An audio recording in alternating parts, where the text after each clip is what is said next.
जब व्यक्ति मरता है तो व्यक्ति को लेने के लिए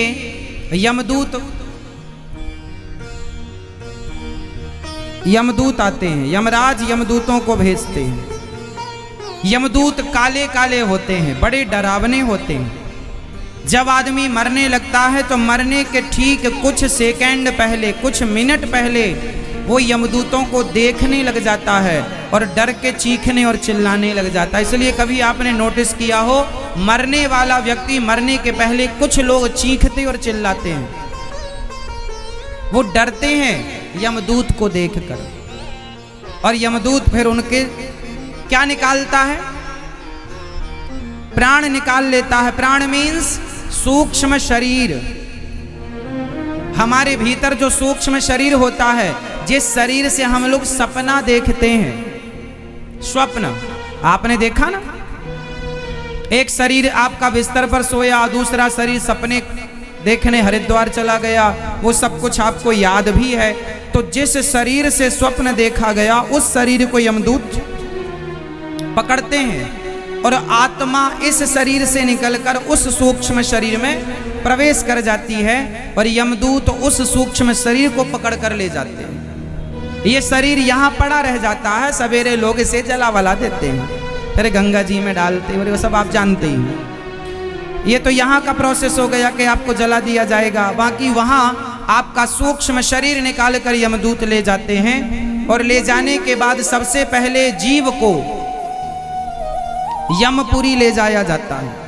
यमराज वहां पर हिसाब किताब करते हैं। आपने जो पाप किया होगा, जो पुण्य किया होगा, यमराज का अपना भी तो कोई सॉफ्टवेयर होगा, हिसाब किताब निकालने का कोई तो सिस्टम होगा। उस सिस्टम से यमराज हम सबके पाप और पुण्य अलग अलग करते हैं। पाप अलग, और आप माना कि 100 साल जिए या 70 साल जिए या 50 साल जिए या 20 साल जिए, तो जितना भी आप जिए उसमें से आपका पाप और पुण्य अलग किया जाएगा। अब पाप अलग हो गए, किसी का पाप ज्यादा होता है, किसी का कम। माना कि किसी का पाप 100 ग्राम निकला, हम एक उदाहरण से आपको समझाते हैं। माना कि किसी का पाप 100 ग्राम निकला। अच्छा, आपका पाप कितना निकलेगा? कम से कम पाप कितना निकलेगा? नहीं, मैं ये आपका पाप कितना निकलेगा? 100 ग्राम, 1 किलो, 2 किलो, 5 किलो, 10 किलो, कितना? 20 किलो। आपका पाप कितना निकलेगा जब हिसाब होगा? तो हाँ, ज्यादा निकलेगा। कितना? फिर भी किलो में बताओ, सब समझेंगे। 1 किलो, 2 किलो, 250 ग्राम, कितना? 2-2.5 किलो तो निकलेगा। इनका तो 2.5 किलो है। भैया आप चश्मा वाले भैया, आपका कितना निकलेगा पाप जब हिसाब किताब होगा? नहीं निकलेगा तो भाई साहब देखो, हम सब कोई ना कोई पाप तो हुआ ही है, हमारा भी निकलेगा।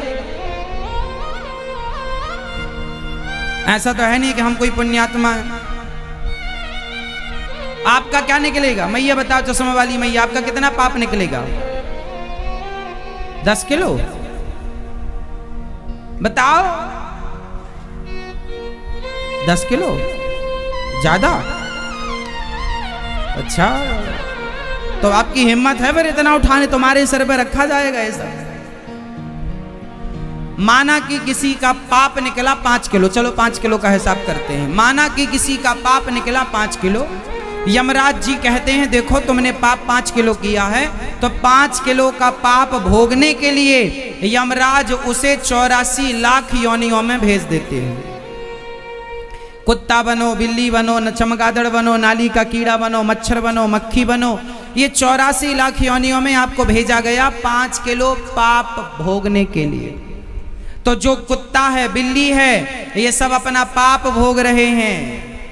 ये भी कभी इंसान थे, तुम्हारी तरह मनुष्य थे, लेकिन पाप के कारण इस योनि में जाकर के अपने पाप दंड भोग रहे हैं। जब 5 किलो पाप पूरा खत्म हो जाता है, थोड़ा बहुत बचता है, तो यमराज जी फिर बुलाते हैं और यमराज जी कहते हैं कि चलो तुम्हारा पाप खत्म हो गया, थोड़ा सा है, तुम्हें हम मनुष्य का शरीर दे रहे हैं, उस शरीर को पाकर थोड़ा थोड़ा भोग लेना और अब जाओ। अब तुमने जो पुण्य किया है, भाई आप लोगों ने पाप 5 किलो किया माना कि, तो कुछ ना कुछ पुण्य भी किया होगा, तो पुण्य माना कि किसी ने 100 ग्राम किया, 10 ग्राम किया, 20 ग्राम पुण्य किया होगा, तो उस पुण्य के बल पर यमराज जी फिर से तुम्हें एक बार मनुष्य का शरीर देते हैं। जाओ ये मनुष्य का शरीर लो और अब की बार अच्छे कर्म करके आना ताकि तुम्हारा मोक्ष हो जाए। जो पुण्यात्मा होता है, जैसे कि किसी के पुण्य ज्यादा है तो उसे स्वर्ग भेज दिया जाता है, स्वर्ग में उसे सुंदर सुंदर सुख मिलते हैं। नरक भेजा जाता है तो नरक में कष्ट मिलता है, स्वर्ग भेजा जाए तो आनंद सुख मिलता है।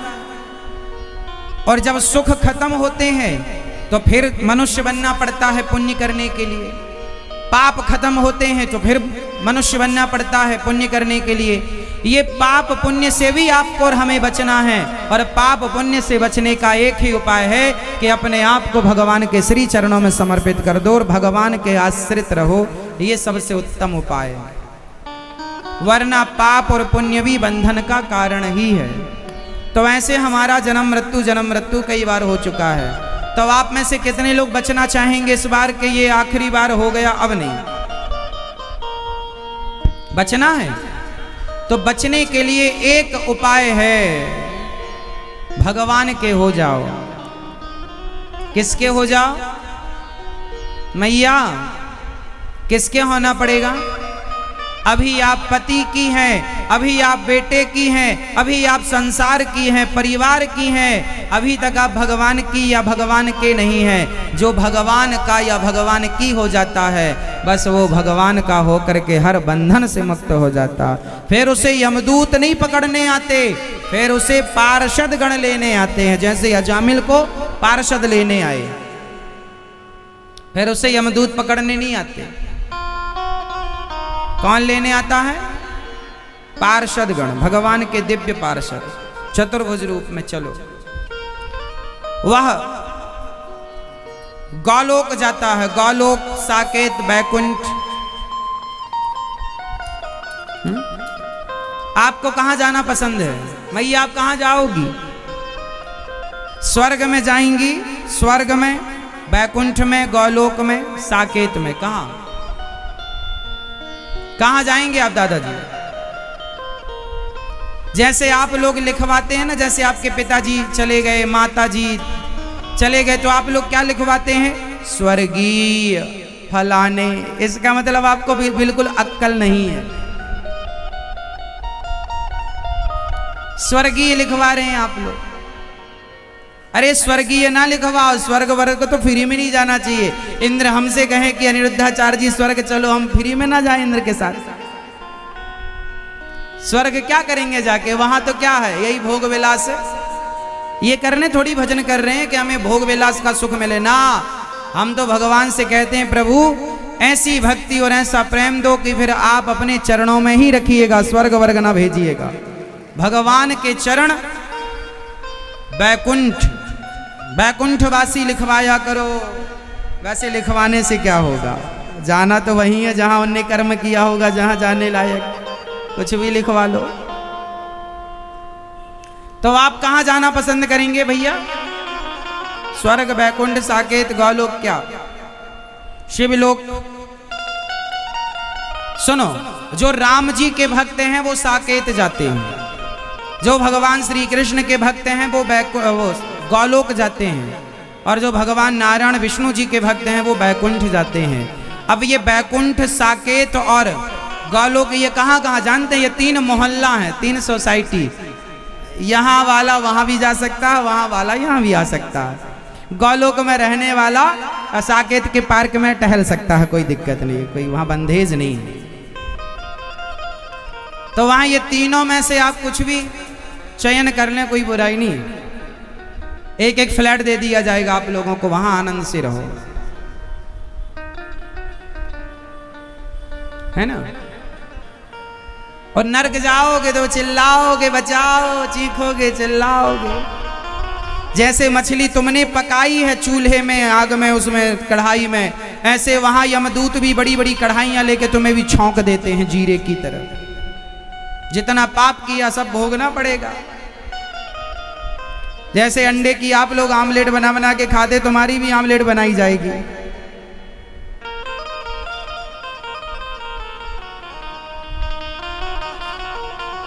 है ना मेरी माँ। तो आप लोग कहाँ जाना पसंद करेंगे मैया? बैकुंठ जाओगी? ठीक है। आप कहाँ? बैकुंठ ही चलेंगे, स्वर्ग वर्ग नहीं जाएंगे? क्यों? तो बच्चों से कह देना कि स्वर्गीय वर्गीय ना लिखवाना, बाद में बैकुंठवासी लिखवाना। क्या लिखवाना? बैकुंठवासी। इसलिए हमें भगवान कबीरदास जी महाराज कहते, चलती चक्की देख कर दिया कबीरा रोय, दो पाटन के बीच में साबुत बचा न कोई। चलती चक्की चलने दे, पिस पिस आटा होय, कीले माही जो रहे सो बाल न बांका होय। चलती चक्की चल रही है, चक्की सबको पीसती है, लेकिन एक कील में जो दाना चला जाता है, चक्की के बीच में कील होती है, वो दाना फिर नहीं पिसता, चक्की कितनी भी चले। उसी तरह जो एक भगवान की शरण में चला गया वो नहीं पिसता, संसार कितना भी जन्म मृत्यु में उलझा रहे, वो भगवान के चरणों में जाकर जन्म और मृत्यु से बच जाता है, मुक्त हो जाता है। तो आप लोगों को यही करना है। अजामिल जैसा पापी, एक बार भरत जी मृग बन गए, मृग के शरीर को त्यागा, तीसरी बार उन्हें मनुष्य का शरीर मिला। राजा रहुगण को उन्होंने दिव्य उपदेश किया और वो भव सागर से मुक्त हुए। 28 प्रकार के नरकों का वर्णन परीक्षित ने कहा है, सुखदेव भगवान क्या हमें भी नरक जाना पड़ेगा? हमने कोई ना कोई पाप तो किया होगा। सुखदेव भगवान बोले, जो भगवान के नाम का आश्रय लेता है वो पाप से बच जाता है। कोई बचा? एक अजामिल नाम के पंडित जी थे।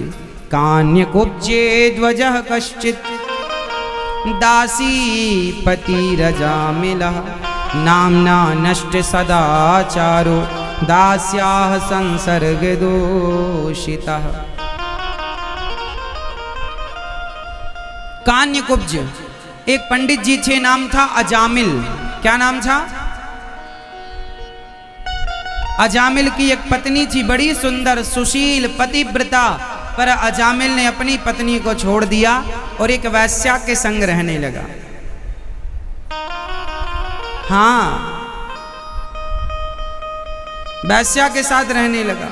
अजामिल के 10 बच्चे हुए, जिसमें सबसे छोटे का नाम अजामिल की पत्नी ने क्या रखा? संतों के कहने से अजामिल के बेटे का नाम क्या था? जिससे पूछेंगे वही बताएगा ना, चुपचाप बैठे रहना, ये मैया बताएंगी। सबसे छोटे अजामिल के पुत्र का नाम क्या था?